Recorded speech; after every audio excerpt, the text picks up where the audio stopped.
Welcome to Talking Pictures Trivia, the podcast in which a group of friends explore movies through trivia.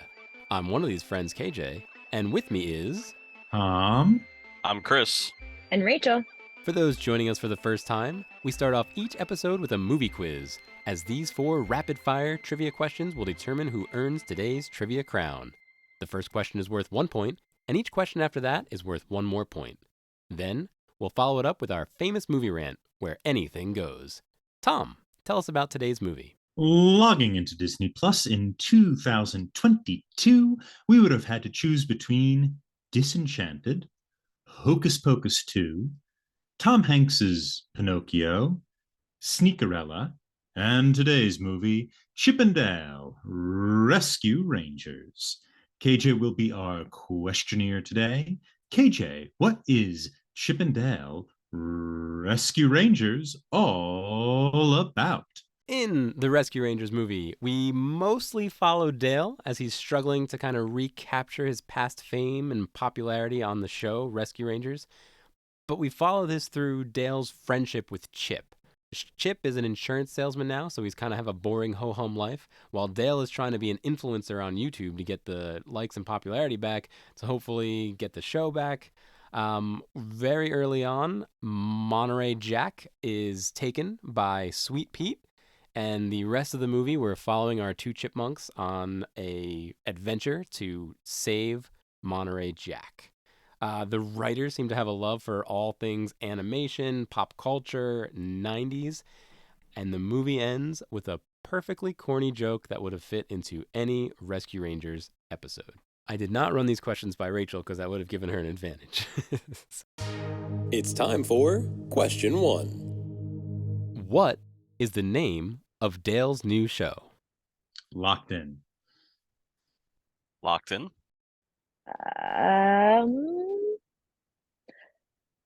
I guess Locked In. All right, Rachel, what do you have? It's not 007, but that's what it's played on. It's like 00 Dale. 00 Dale. That's my final answer. Chris, what do you have? I have Double O Dale as well. Tom? I also have Double O Dale.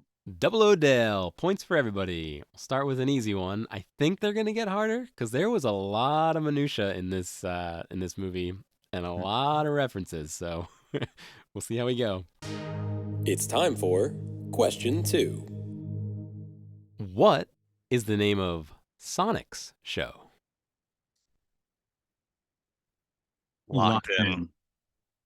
I mean, I'm gonna say Locked In. I'm just gonna say Locked In. Chris, what do you have?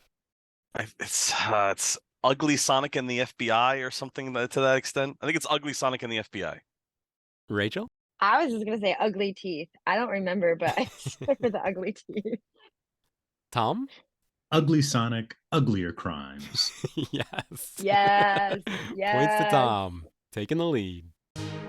It's time for question 3. What clue does Ellie give Dale? Locked In. Locked in. Am I allowed to ask a question? Sure. Was Ellie the police agent? Yes, Ellie was the good cop. Okay. What clue does she give to Dale? Okay, I'm locked in. All right, Chris, what do you have? I know she references a very specific episode. So they're on the phone and she's like, my favorite episode is, and it's like 310 or 312. I don't know what the specific number is, but she references an episode from season 3, which was the last season of Chip and Dale's Rescue Rangers. Rachel?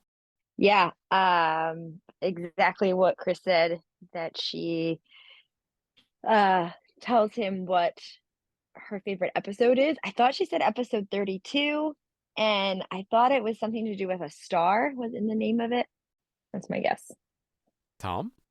I had the same thing as Chris. She references a particular episode which Dale takes as having to do with Thai food, but it has to do with kidnapping. So that's my answer. Great. We'll go points for everybody. Yes, it was the episode titled When You Fish Upon a Star. Makes me wonder how many good episode titles Rescue Rangers had. Right? It would have been fun to... All right, going into the last question. Tom's in the lead with 6. Chris and Rachel each have 4. Last question's worth 4 points. It is anybody's game. And if we don't have anything to say during Movie Rant, I have a pile of bonus questions, so we can see how that goes, too. It's time for question 4. Whose arm does Sweet Pete have by the end of the movie? Locked in. I don't.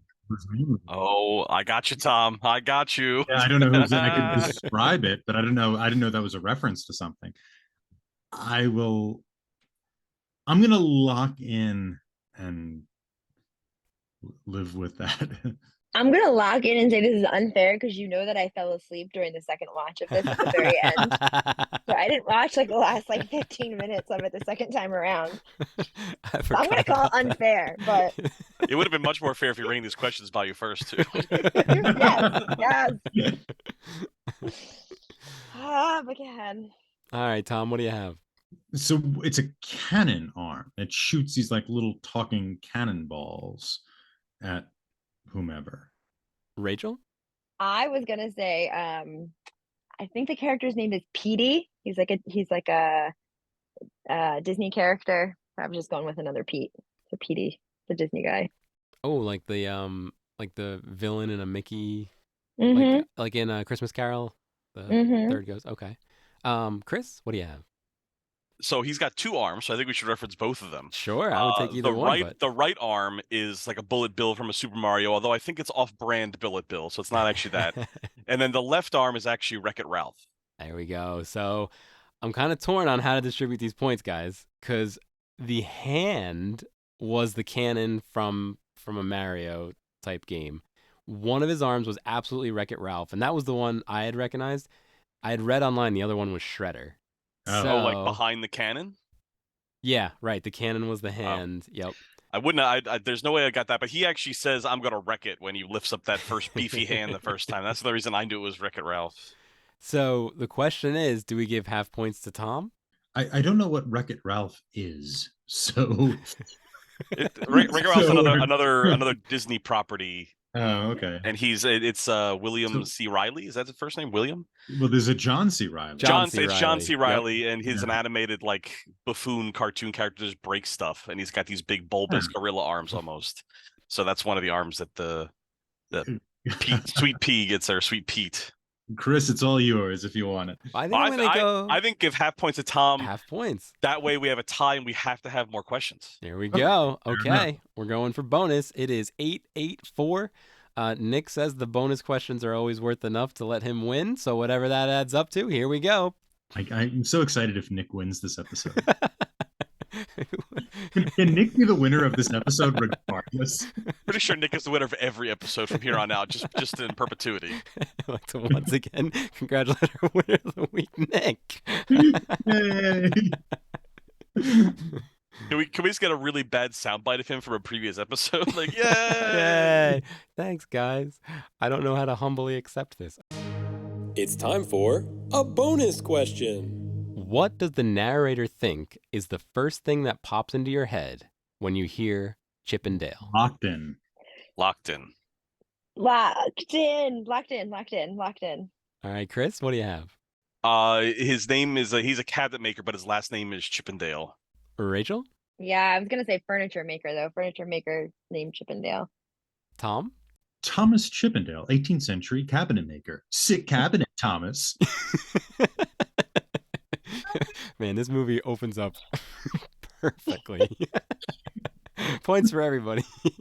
I didn't really like those jokes. And this is the movie that Tom disliked. Let's just so Oh, I everybody's didn't- aware I that didn't- Tom's getting every question right, but he hated this movie. I didn't hate this movie. I like the nostalgia thing. I feel manipulated. I find the movie really funny and warm-hearted. It's just whenever somebody tries to sell my youth back to me, you know what I mean? I like move back from it. Well, audience, you may remember from last week, technically, Tom, this wasn't part of your youth because you skipped it. Yeah, I Could have guess. been- I guess it's true. I skipped all this stuff. I'm actually the only thing I was familiar with was Voltron and then the the Beauty- cabinet maker. Yeah. Tom's a big fan of the cabinet maker. I have That one of was his from someone's youth, but not Tom's. I don't know. Was it? Have you seen the movies Tom picks? I think it was from his youth. If his cabinets were German Expressionism, Tom may have one. Might have seen, actually, the Met might have them. Might have seen them. IKEA should do a crossover. Okay, let's go on to the next one. It's time for a bonus question. What were Alvin and the Chipmunks doing that they always make cartoons do? Locked in. Locked in. Back in. Everybody? They were rapping. Rapping. Yes, points for everybody. And for those counting at home, we're up to 19, 19, 15. It's time for a bonus question. What Rescue Rangers memorabilia does Chip have? Locked in. Locked in. Oh, locked in. Rachel? It was the commemorative coin. I was gonna say the Pog, but I don't think it was a Pog. I think it was a commemorative coin that had the whole cast on it. Tom? I thought it was a Pog. I thought it was a commemorative, like a gold painted or plated commemorative Pog. Chris? So one of those very moronic 8-year-olds that used to collect Pogs, it was actually the metal slammer that had all their faces on it, with all the cardboard Pogs in the frame was what was collected. All right, we're going points for everybody, but yes, it was indeed a slammer, which is really funny. That hurts. That hurts that I know that. Should. You ever play Pogs, Tom? No, I don't really get it. There's circles that you throw. Is that it? So they were like Hawaiian bottle cap inserts for like milk cartons that you would take the paper insert out of the milk cap to reuse the milk cap, but then they would stack them in a pile and you would throw something heavy on top of them to try to get them to flip over, and it became a sensation for all of about 6 minutes. But I was enamored. Do you like win the ones that flip over? Yeah, so it was like back in the day, you would like go to the playground with your Pogs and you put them in a pile, and whichever ones you got to flip over, you would take yours and whoever you were playing against. So it was like middle school gambling at its finest. Yeah, oh, that's kind of fun. And that slammer was the one you threw down. That Yeah, was the yeah. weighted. That's why it had to be weighted so you could break more stuff. I gotcha. It's time for a bonus question. What is the new Meryl Streep movie? Locked in. Locked in. Oh, Uh-oh, audience. I got you, Tom. I got you. Another movie Tom missed from his youth, I guess. yeah. What was it? It was Locked In. Okay, everybody? No, Mrs. Doubtfire. Yeah. Mr. Doubtfire. Mr. Doubtfire. It's Mr. Doubtfire. Oh, I got it wrong.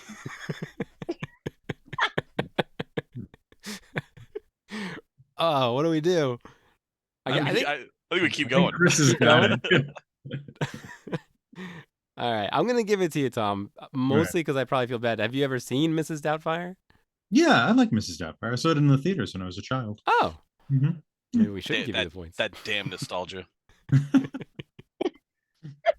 That actually made me laugh, though. That was I thought The poster was hilarious. the poster was funny.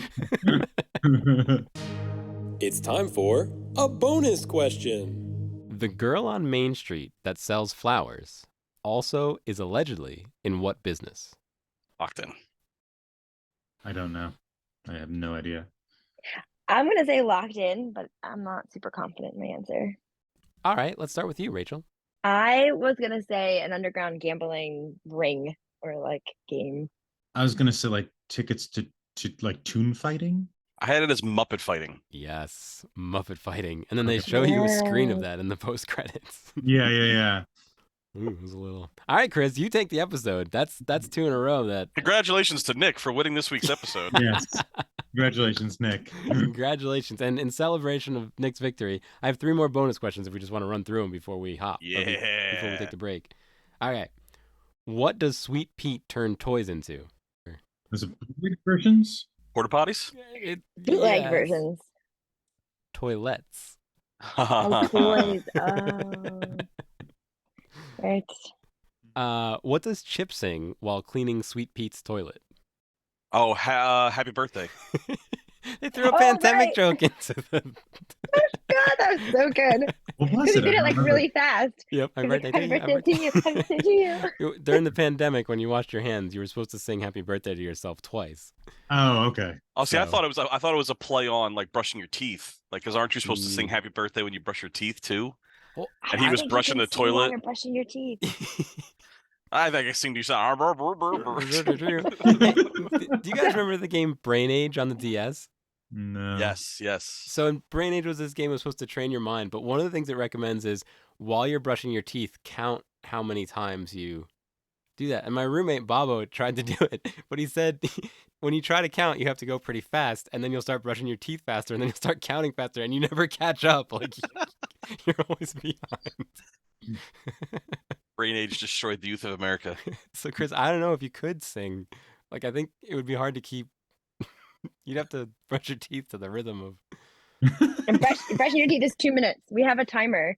You can buy like the timers that you Ah. put in your bathroom, and there's like buttons. There's like one for hand washing and one for teeth brushing. And the hand washing one is much shorter. I think the hand washing is 30 seconds and the teeth brushing is 2 minutes. And it has different songs on it, right? Yeah. Does it do Happy Birthday? I don't Stay tuned think next so. week, I think audience. I think it rotates. All right, last one that I have here. What is the name of the Lego movie on the billboard? Oh, I don't know. Lego Miserable. Oh, Miserable. That's That was also fantastic. very funny. Yeah.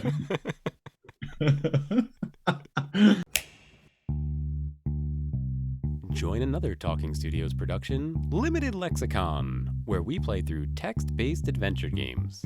Text-based adventure games were computer games from before computers had graphics.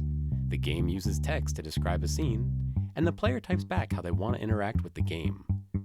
I'll read the text from the computer, and my co-host will feed me commands. This season, we're playing through The Hobbit from 1982 on the ZX Spectrum. Here's a quick sample. I thought a lot about our first command, and I think it should be no print because we don't want to print things as we're going along. I think by default, it's not going to print. And even if I did type print, where is it going to print to? 1982? I would imagine if we go west, we're going to be south of the troll, right? Just south of the troll Yeah, land. let's try it. You go west. The trolls clearing. The visible. Oh, we died. Oh. All right. The troll saw us and killed us. So I think we have to say the answer to the riddle then. The answer is dark. Say dark, I think. Talk to what? Goal. Gollum. Say Gollum dark. You talk to Gollum. Thorin says, hurry up. And we died. And we died. So we went northeast last time. So let's go southwest. You go southwest. Visible exits are north, northwest. You see the valuable golden ring. Oh. We're ending it here. That's wait. perfect. All That's right. perfect. Limited Lexicon, coming to your podcatcher and YouTube in late 2022 by Talking Studios. And we're back. Chippendale Rescue Rangers, as Tom pointed out, was a hose of nostalgic goodness that was just thrown at you over and over and over again, did not give up for a minute. There was a lot of it in here. Was there any that you guys particularly liked or want to bring up?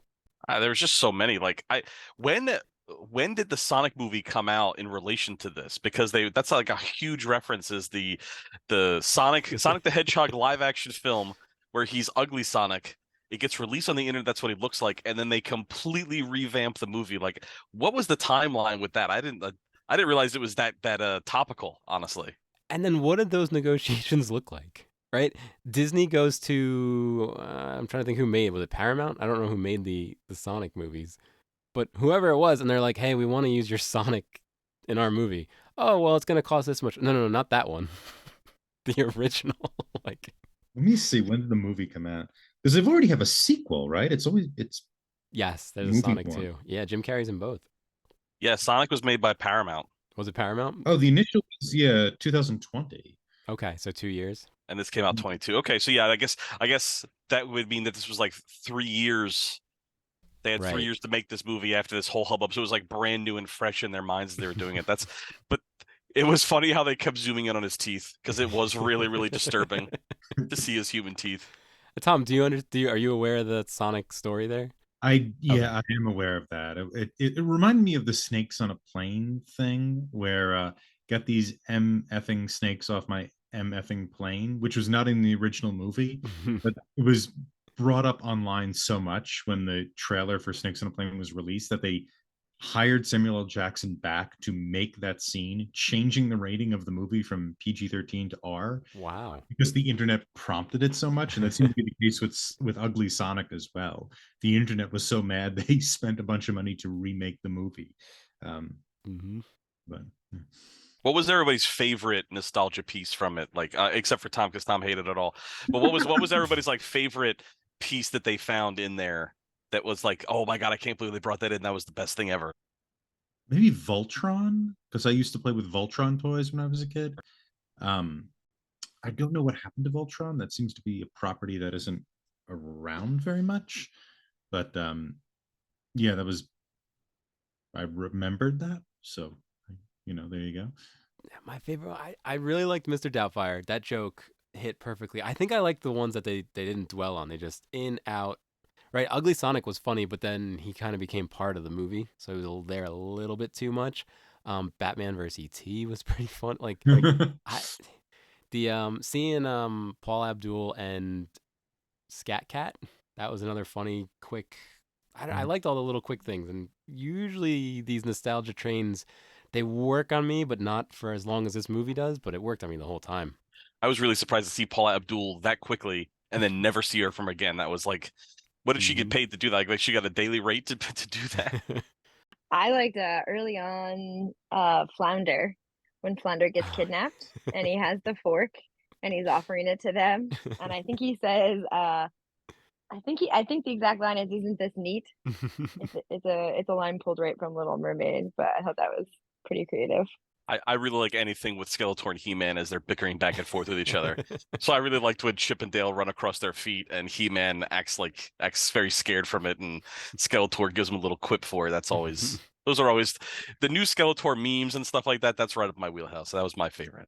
Yeah, I suppose Lumiere was nice to see again. Yeah. Rest in peace, Jerry Orbach. But yeah, I mean, I would say the movie was gentle with its nostalgic touches. It just did them and it moved on. It wasn't very irritating. How it dealt with that. And it was also very sweet. I think that's another thing I really like about this movie. It is a very kind. It is very sweet. Like the humor, I think, is funny without ever being caustic, which I liked a lot. So there's plenty to say positive about this film. The other Easter egg that I don't know if I would say it was my favorite, but I was really impressed they threw it in there, was the live action cats that were fighting in the alley from that awful live action Cats movie. I really appreciated them making space for that. Yeah. Like that whole Uncanny Valley part was pretty spot on. Yeah, he lives in the valley, the Uncanny Valley. Yeah, and even Seth Rogen's character, the joke with his eyes not looking worked great for some reason. Like they timed that well or whatever. And like at the end when he gets knocked out and all the other Seth Rogen animated characters are like hovering over him, laughing at him with his very unique laugh. That was also a funny one. Yeah, that one was really good. I didn't pick up on that one. KJ had to point that one out. But once he told me, I was like, that's brilliant. Yeah, it's from Beowulf, right? That Seth Rogen character, the guy with the axe. I think. Yeah, I think that's supposed to be him. Yeah. Beowulf, yeah. And I think we'd be remiss if we didn't mention that Roger Rabbit was in this, because this was when my wife walked in as I was watching it this afternoon before the recording of this, and she was like, "Oh, so this is very much like Roger Rabbit." And I was like, "You're absolutely right, because Roger Rabbit already appeared in this." But the mix of live action with cartoon and the interaction, I think, and what did they say? They're dancing the Roger Rabbit with Roger Rabbit. Yep. Yeah, but I do think Roger Rabbit's the superior film. Like, 100%, pound for pound. 100%. Yeah. But they are pretty similar, right? They're both a mystery that they're trying to solve, like a whodunit. And they reference it multiple times. So there's a Jessica Rabbit reference, Yep. even though you don't see her. And then there's Mhm. also when Sweet Pea, who ends up being Fat Peter Pan, when he's going through his like regalia of torture devices, there's a bottle of dip in the holster that Yeah. you see it for a hot second, then he picks something else, but that's another Roger Rabbit reference. The reference I really liked, but I feel like because it was up against the Mr. Doubtfire poster, I feel like didn't get its due was the billboard right next to it that was Batman versus E.T. Mm-hmm. We saw a little that bit of the film, right? Yeah.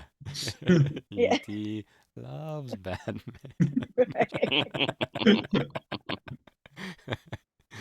So a question for you guys. So this movie went straight to Disney Plus and not to theaters. Oh, I did not know that. Any idea why? Was this not theater worthy? I think when you put a movie in theaters, you have to put a lot more marketing behind it to the tune of about the same amount as the actual production itself. So if $100 million movie gets made, typically you're going to spend $100 million in advertising, meaning that you have to make 2 to 3 million back, 2 to 300 million back to make your money back and actually get a profit. So I think now that streaming is actually a thing and they want to put fresh things on there to entice you to pay the subscription, that if they can get away with not doing the marketing or doing a lot less marketing because it's going to pop up on your Disney Plus, watch it now screen, I think that becomes a new way of getting a movie that doesn't test well, or a movie that doesn't look like it's going to make 200 million, still make its money back and recoup and give people a reason to buy that subscription service. It also allows you to monopolize in that product. Only your theater, i.e. your streaming service, allows it. Yeah. I didn't think about that. You're right. I agree, Chris. The marketing budget, and if they didn't have faith in the movie, which I think a lot of millennials would have seen it and then told their other millennial friends, "Hey, this was great. You got to go see it." But yeah, is it worth the marketing budget? And then, like you're saying, Tom, it gives exclusivity to Disney Plus. Like, oh, I guess I better pick up Disney Plus. Oh, all the Marvel stuff's here. I might as well hold on to it. Yeah, and it was also, we were coming out of the pandemic, so Mhm. it was. I think even if like all the millennials would have gone to see it, how many of them would have not gone to see it because we were just at the end of the pandemic and half of us to a quarter of us weren't ready to go to a theater with people. So I also think it played into that a little bit. No, I think you're right because I believe in my head the movie theaters were back with Spider-Man No Way Home. I feel like, yeah, I think that was November, where this would have been April. So When yeah. did Top Gun come out? Because that's I think that might have been the resurgence of movies for me. Another big one. I think that was Memorial Day 2022. Okay, so just a couple months after this. This would not have competed with Top Gun though, so that's. Oh, that's right. Because Spider-Man would have been 2021. Yeah, so Spider-Man would have already been out. Tenant also came out in 2021, and that was. Yeah, but nobody went to it because that was way too early. Yeah. Yeah. There was an attempt to get people to go back to the theater. I went to it, but I also don't think the movie I think it suffered. I don't think the movie itself suffered from like the Veronica Mars situation, but I think like looking at trailers, right, it was definitely targeted towards millennials as a movie to watch with their kids. But I think a lot of millennials would have looked at it at like the trailer, at the poster, or the idea of it, and be like, I don't want to pay to go to a theater to watch a Chipmunk. Like that was funny. That was fun because I was like 8 and like they didn't have streaming services and that was on when I came home from school or whatever, right? And so I don't think there was enough. I think to Chris's point about like the marketing budget, I don't think they did enough to like really be like, no, millennials, like you will want to watch this and you will want to take your kids. So I think to your point, KJ, about like millennials telling other millennials, I think that's what they needed to rely on. And so I probably, like we said, it wasn't worth the money to put it into the theaters. Well, speaking of millennials, I'd like to once again congratulate one of our favorite millennials, Nick. He is a nostalgia hound. A lot of the movies he picks for this show were probably referenced in Rescue Rangers. Well done, Nick. And well done, Chris. I'll take the second place. That's fine. Talking Pictures Trivia, where we're competing for second place. You can rate and review this show anywhere podcasts are available. For those viewing in YouTube land, if you haven't already, please like this video, subscribe to the Talking Studios channel for all our exciting content, and follow us on Twitter at Talking Studios. Check out other shows by Talking Studios, including Keep Making Movies, where we explore micro-budget films, Limited Lexicon, where we play through text-based adventure games, and Get the Point, where we slowly reveal a movie poster and try to guess which movie poster it is. Got a question for us? Call the Talking Studios hotline at 201-467-8679 and leave a message. It may be featured on a future episode. And if you haven't already, please subscribe to Talking Pictures Trivia wherever fine podcasts are found. Join us next time as we continue our fresh movie block when we discuss Everything Everywhere All at Once from 2022. Stay tuned for our first impression of Everything Everywhere All at Once. Ding, ding, ding, ding, ding. Next week, we'll be discussing Everything Everywhere All at Once from 2022. Margaret, how was your watch? So my first watch was in the theaters with two very good friends of mine. I knew that it was going to be an action film, and didn't have a whole lot more, liked the cast, so I figured I'd see it. And then I realized it was a movie about mothers and daughters and absolutely loved it. And then I saw it 2 more times in the theater after that. Tom, how was your watch? Good. My first watch was with you, Margaret, as you know, because you invited me and you took me out to see the movie when it was in theaters. So we saw it in theaters in Manchester, Connecticut, the great Manchester, Connecticut, where you no longer live. And yeah, I wasn't as fond of it as you were.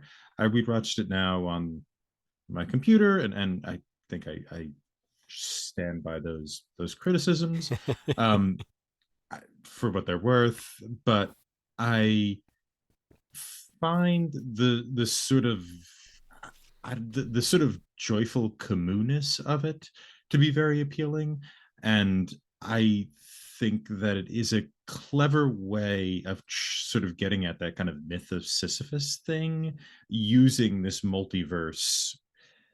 I guess what would you call it, a multiverse genre? It seems like every movie that comes out has a multiverse in it for whatever reason. So it is using this popular concept to get at something that is far more philosophically rich. KJ, how was your watch? So guys, I remember before this came out, there was a lot of hype for this movie. Everyone's like, this is the new Matrix. And I thought they meant it was going to be like, whoa, that's a new idea I hadn't really considered before. So my wife Rachel and I sit down to watch it, and it was a lot of fun. We enjoyed it, but I, unlike Margaret, did not know it was going to be an action movie. So audience, just a heads up, it is through and through an action movie. So I was very surprised by the well, I guess the action, I don't know, the fighting, the kung fu, the whole 9 yards. But then more recently, my second watch, we watched with the whole family here, and my daughter loved it. I don't know if we should do spoilers here, but she really liked, I'll say, the rock scene. She just thought that was great. And I really think, and Hannah, if you're listening, let me know if I'm wrong, but I really think Hannah connected with this movie in a way that she's going to enjoy other movies. Right? This was like a Jurassic Park moment, or, you know, one of those ones that really get you hype.